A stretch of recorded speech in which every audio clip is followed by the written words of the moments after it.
the past few days, there have been reports of new variants of the COVID-19 virus in South Africa and the United Kingdom. Viruses mutate over time. That's natural and expected.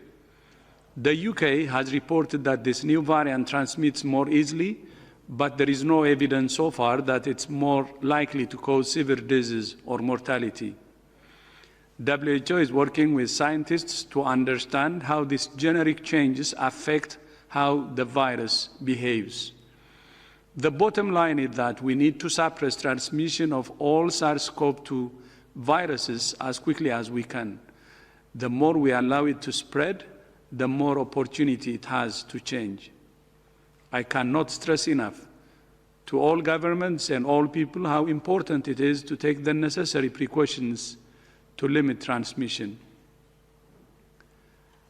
This year has been difficult for all of us, but for health workers, it has never been harder. At this festive time of year, for so many, the best gift for health workers is for leaders and citizens to take precautions that ease the pressure on health systems.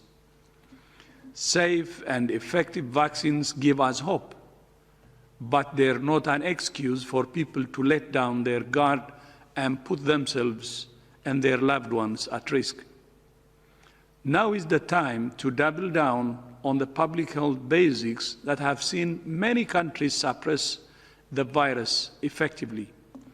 There are a number of groups that continue to push a narrative that this virus only affects the old, and that with vaccines on the horizon, we can relax.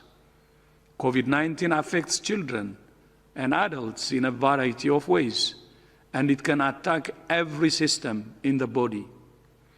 And a growing number of people suffer with long-term consequences of the virus.